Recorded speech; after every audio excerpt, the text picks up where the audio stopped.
আসসালামু আলাইকুম ওয়া রাহমাতুল্লাহি ওয়া বারাকাতুহু। প্রশংসা আল্লাহ তাআলার জন্য, আলহামদুলিল্লাহ। অতঃপর সেই মহামানবের উপর দরুদ পাঠ করছি, যিনি আমাদের জীবনের ট্যাক্স কিভাবে দিতে হবে তার বিস্তারিত বর্ণনা করে গিয়েছেন সাল্লাল্লাহু আলাইহি ওয়াসাল্লাম। সম্মানিত ভাই, আজকে আপনার বিবেক ও খোঁড়া যুক্তির সাথে তর্ক শুরু হয়ে যাবে কোরআন এবং সহিহ হাদিসের, এবং পরিশেষে যদি আপনার মস্তিষ্ককে সতেজ রাখেন এবং আপনার মনকে প্রশস্ত করেন, তাহলে অবশ্যই যুক্তির নিরিখে এবং হাদিসের ভিত্তিতে আপনি এই বলতে বাধ্য হবেন যে না, যুগ যুগ ধরে চলে আসা এই আমলটি অবশ্যই হাদিস মোতাবেক এভাবে করতে হবে। সুতরাং কথা না বাড়িয়ে, ফতোয়া না দিয়ে অবশ্যই আপনি আপনার কানকে সজাগ করুন এবং সরাসরি কোরআন হাদিস থেকে বিষয়টিকে উপলব্ধি করার চেষ্টা করুন।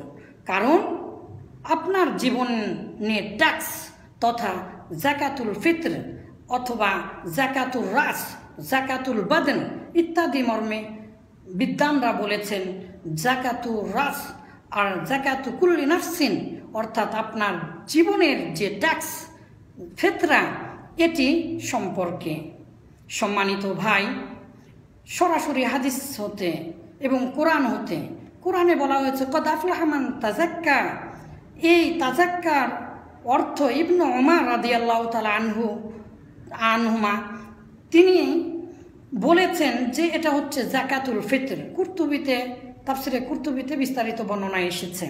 সেই ইবনে ওমরের আরেকটি হাদিস যা বুখারী মুসলিমে বর্ণনা করা হয়েছে। আন আব্দুল্লাহ ইবনে ওমর রাদিয়াল্লাহু আনহুমা ক্বালা ফরজ রাসূলুল্লাহ সাল্লাল্লাহু আলাইহি ওয়াসাল্লাম, রাসূল আমাদের উপরে ফরজ করেছেন যাকাতুল ফিতরি, ফিতরা আমাদের উপরে ফরজ করেছেন সআম মিন তামারিন, এক খেজুর হতে এক সা খেজুর, আও সআম মিন শাইরিন, এবং জব হতে এক সা জব, আলাল হুররি ওয়াল আবদি ওয়াল যাকারি ওয়াল উনসা ওয়াস সগীর ওয়াল কাবীরি মিনাল মুসলিমিনা, আলাল হুররি ওয়াল আবদি ওয়াল যাকারি ওয়াল উনসা ওয়াস সগীর ওয়াল কাবীরি, প্রত্যেক স্বাধীন ব্যক্তির উপরে, প্রত্যেক দাস দাসীর উপরে, প্রত্যেক পুরুষের উপরে, প্রত্যেক নারীর উপরে, এবং প্রত্যেক ছোট বাচ্চার উপরে, এবং প্রত্যেক বড় মানুষের উপরে, মিনাল মুসলিমিনা মুসলিমদের মধ্য হতে। ওয়া আমারু বিহা আন তুআদ্দি ক্বাবলা খুরুজি নাস ইলাল সালাহ, মুত্তাফাকুন আলাইহি। আর আল্লাহ রাসূল আমাদেরকে আদেশ করেছেন, ইবনে ওমর বলছেন যে আল্লাহ রাসূল আমাদেরকে আদেশ করেছেন যে আমরা যেন মানুষ নামাজে অর্থাৎ ঈদগাহের মাঠে যাওয়ার পূর্বেই আমরা যেন এই জাকাতুল ফিতরা আদায় করি। এই মর্মে আল্লাহ রাসূল আদেশ করেছেন। বুখারী মুসলিমের হাদিস, নিঃসন্দেহ সহিহ।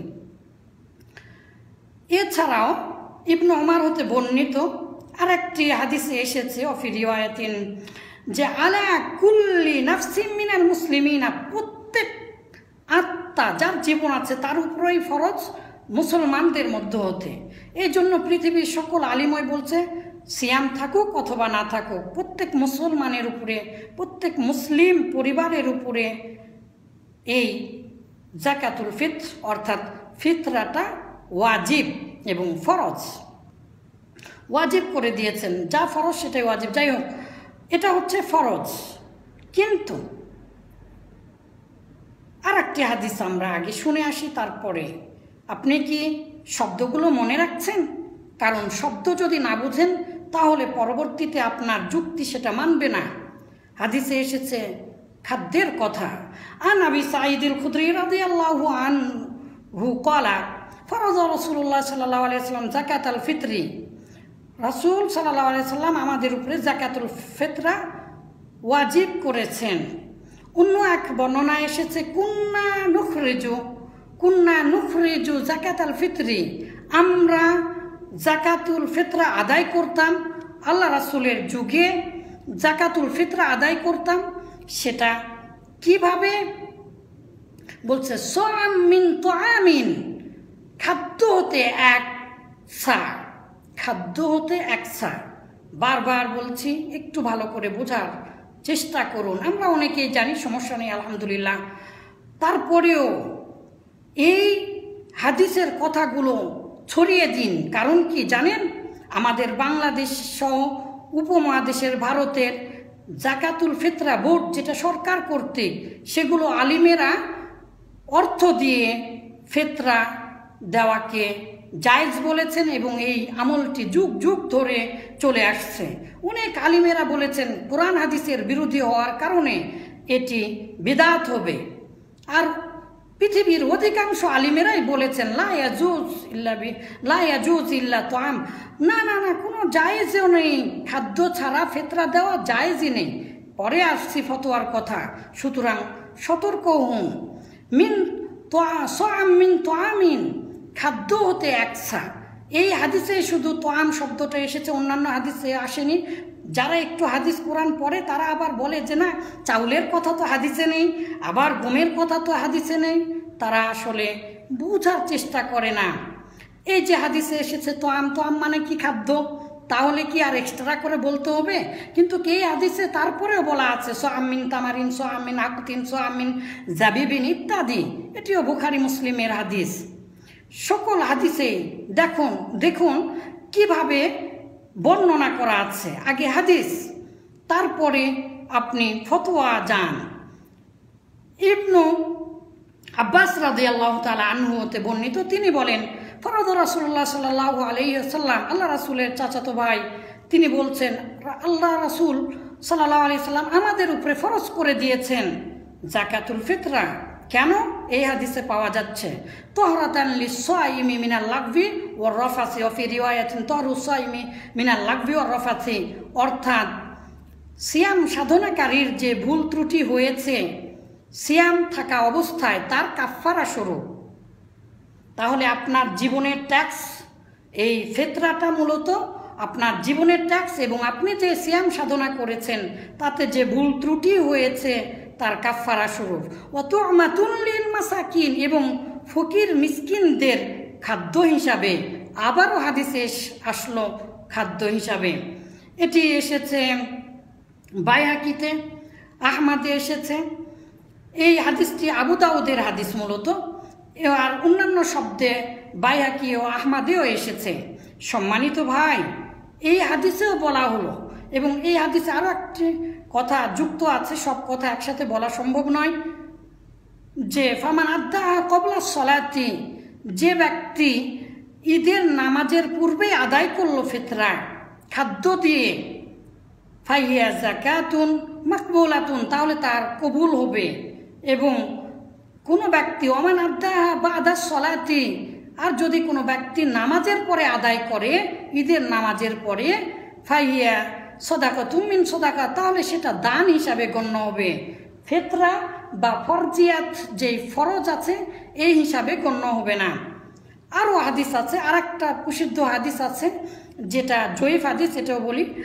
আন জারির রাদিয়াল্লাহু আনহু ক্বালা রাসূলুল্লাহ সাল্লাল্লাহু আলাইহি ওয়াসাল্লাম, জারির রাদিয়াল্লাহু তাআলা আনহু হতে বর্ণিত, আল্লাহ রাসূল বলেছেন, তিনি বলেন, কি বলেছেন, যে শাহরু রমাদান, রমাজান মাসের সিয়ামটা মুআল্লাকুন, ঝুলন্ত থাকে, বাইনা সামাই ওয়াল আরজ, আসমান এবং জমিনের মাঝে আপনার সিয়ামটা ঝুলন্ত থাকে। আপনি এই কথা জানেন, আমরা সবাই জানি, সমাজে প্রচলন আছে। লা ইউরফাউ ইল্লা বিযাকাতিল ফিতর, ফিতরা দেওয়া ছাড়া আপনার সিয়ামটা আল্লাহ তাআলার কাছে পৌঁছে না, আসমান এবং জমিনের মাঝে ঝুলন্ত থাকে। এই হাদিসটি মূলত ঠিক নয়, এই হাদিস নিতান্তই জয়ীফ। কোনোভাবেই এই হাদিসটি জয়ীফের উচ্চ স্তরের যে স্তরগুলো আছে সেই পর্যন্ত পৌঁছেনি, এবং এই হাদিসটি ওই যে সরাসরি আবু দাউদে যে সহিহ হাদিস এসেছে তার বিরোধী। যাই হোক, যেভাবে হোক আপনার সিয়াম ঝুলন্ত না থাকুক, কিন্তু অবশ্যই আপনার উপরে যাকাতুল ফিতরা ফরজ। সম্মানিত ভাই, এতগুলো কথা বললাম, এতগুলো হাদিস বললাম, সর্বমোট প্রায় 60টার মতো হাদিস বিভিন্ন হাদিস গ্রন্থে বিভিন্নভাবে এসেছে। কত যে আসার আছে তার কোনো ইয়ত্তা নেই, কিন্তু কোথাও কোনো ক্রমেই হাদিস অথবা আচার অথবা সাহাবীদের কওল সরাসরি খাদ্য ছাড়া অর্থ দিয়ে ফিতরা দিতে হবে এই কথাটি বলা নেই। শুনেছেন? আপনাকেই বলছি। নিঃস্ব সোয়ার কথা তাও পাওয়া যায়, কিন্তু খাদ্য ছাড়া অর্থ দিয়ে ফেতরা দিতে হবে এটা কোনো হাদিসে নেই। এবং পৃথিবীর যত বড় বড় আলিম কেউ বলেননি। ইমাম মালিক, ইমাম শাফি, ইমাম আহমদ বিন হাম্বল এবং ইবনু তাইমিয়া, ইবনুল কাইয়ুম জাওজি, আধুনিক যুগের নাসিরউদ্দিন আলবানী, ইবনু উসাইমিন, ইবনু বাজ, ইবনু জিবরিন, যত আলিম যুগে যুগে এসেছেন তারা সকলেই রহমাহুল্লাহ জামিআন রহমাতুন ওয়াসিআতান, তারা সকলেই বলেছেন লা ইয়াজুজু ইল্লা তাআম, না খাদ্য ছাড়া জায়েজই হবে না। কেউ কেউ বলেছেন যদি কেউ অর্থ দিয়ে খাদ্য প্রদান করে তাহলে অবশ্যই সে কোরআন হাদিসের বিরোধী আমল করলো। আর ইসলামী পরিভাষায় কেউ যদি কোরআন হাদিসের বিরোধী আমল করে তাহলে তাকে বলা হয় এবং সেই আমলটিকে বলা হয় বিদআত এবং বিদআতি। আপনি হয়তো বা মনে মনে ভাবছেন তাহলে কি বাংলাদেশের আলিমেরা বোঝে না? ফতোয়া বোর্ড আছে, হ্যাঁ, বাংলাদেশে ফেতরা জাকাতের একটি বোর্ড আছে, সেই আলিমেরা বোঝে না? একটু শোনার চেষ্টা করুন। অবশ্যই ভিডিওটি বড় হয়ে যাচ্ছে সম্মানিত ভাই।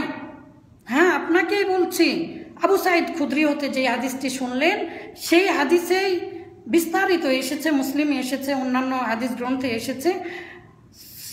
শাম সিরিয়া হতে মূলত মুআবিয়া রাদিয়াল্লাহু তাআলা আনহু, আল্লাহ রাসূলের শালক এবং ওহী লেখক, তিনি আসলেন আমিরুল মুমিনিন হিসাবে। তখন তিনি রাজা ছিলেন।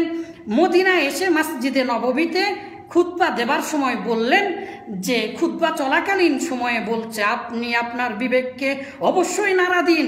খুতবা চলাকালীন সময়ে বলছেন যে সিরিয়ার গম মোটা, তাজা এবং এটার মান ভালো। এই খেজুরের তুলনায় 2 সা সমান, অর্থাৎ নিঃস্ব সা, অর্ধেক সার যে মূল্য, খেজুরের মূল্য 1 সার সমান।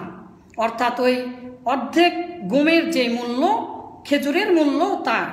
সুতরাং তিনি কিয়াস করলেন যে 1 সার উপরে তার অর্ধেক দেওয়া যাবে ওই মূল্যমানের গম।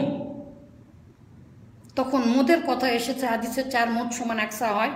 যাই হোক, সঙ্গে সঙ্গে দাঁড়িয়ে গেলেন আবু সাঈদ খুদরি রাদিয়াল্লাহু তাআলা আনহু, যার হাদিস কিছুক্ষণ আগেই বললাম, এবং তিনি উঠে দাঁড়িয়ে বললেন লা উখরিজু আবাদান ইল্লা সান, না না না, কখনোই আমি আদায় করব না সা ব্যতীত, 1 সা খাদ্য ব্যতীত কখনোই আমি এমনটি আদায় করব না।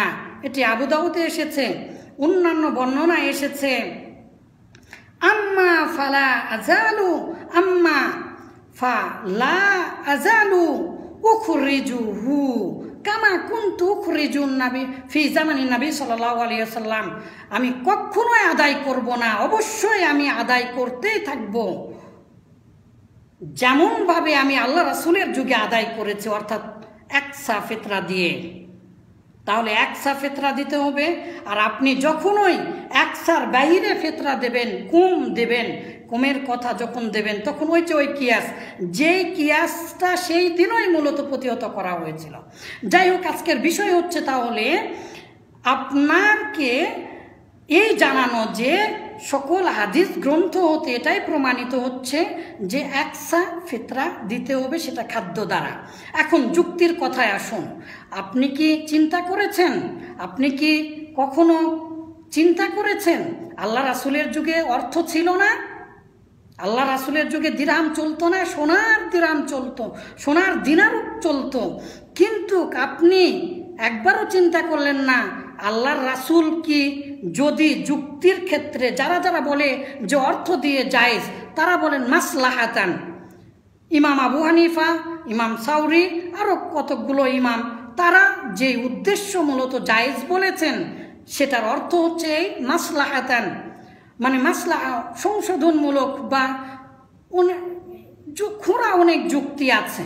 বাদায়ুসনার মধ্যে, আলিস্তিস্কারের মধ্যে, তারপরে মুগনির মধ্যে আপনি যদি দেখেন, আপনি যদি পড়ে থাকেন, তাহলে অবশ্যই জানবেন হাদিসের সাথে যুক্তির এগুলো কোনো খোরা যুক্তি। যুক্তি তো হাজার হাজার যুক্তি দেওয়া যাবে, যে যুক্তিরগুলো ভিত্তি নেই। কি যুক্তি দেয়?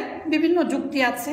তার মধ্যে একটা হচ্ছে অনেকেই তো চাউল বিক্রি করে বা সেটা বিক্রি করে অন্যান্য কাপড় চোপড় কিনে ইত্যাদি। অর্থ দিলে চাউলও কেনা যায়। আস্তাগফিরুল্লাহ। আপনি আল্লাহ রাসূলের সাথে যুক্তি দেখাচ্ছেন, আল্লাহ রাসূলকে বৃদ্ধাঙ্গুলি দেখাচ্ছেন। আপনি আল্লাহ রাসূল এটা বুঝতেন না? তখন টাকা ছিল, তারপরেও কেন আল্লাহ রাসূল খাদ্যের দ্বারা দিতে বললেন? আর তুমি যে যুক্তি দেখাচ্ছ, যে আমাদের বাংলাদেশের অনেক আলিম যুক্তি দেখাচ্ছে যে অনেকেই তো চাউল বিক্রি করে নিয়ে আসছে জামা টামা কিনে। তুমি যে যুক্তি দেখাচ্ছ, ঠিক আছে, তুমি চাউল দাও, আল্লাহ রাসূলের হাদিস অনুপাতে আমল করো, সে চাউল বিক্রি করে নিবে, তোমাকে কেন দিতে হবে?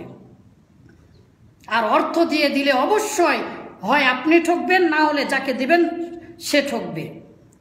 সমস্ত বাংলাদেশে যদি ভিত্তি করা হয় যে 16 টাকা করে কেজি সর্বনিম্ন, অবশ্যই এরকম কল্পনাতীত, সেটা শায়েস্তা খানের আমলে চলে গেছে।